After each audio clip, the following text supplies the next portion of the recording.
திருமந்திரத்தில் தான் பஞ்சாட்சரத்தை போற்றுதல் அப்படிங்கிறது, ஐந்தெழுத்து அப்படிங்கிறது திருமந்திரத்தில் தான் பெரிய அளவிற்கு சைவத்தில் முன்னெடுக்கப்படுது. சைவத்தினுடைய ரொம்ப ஆதி புராதனர்களில் ஒருத்தர் தமிழ் சைவத்தில் திருமூலர்.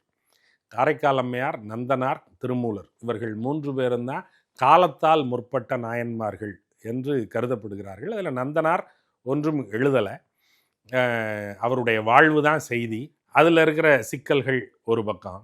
காரைக்கால் அம்மையார் எழுதியிருக்காங்க. காரைக்கால் அம்மையார் எழுதுனதில் தத்துவார்த்த மரபு அப்படிங்கிறது மெய்யியல் சார்ந்த, அளவையியல் சார்ந்த, அறிவு சார்ந்த செய்திகள் என்பவை ரொம்ப அதிகம் கிடையாது. அது ஒரு உணர்ச்சி பெருக்கில், ஒரு கொண்டாட்டமாக, ஒரு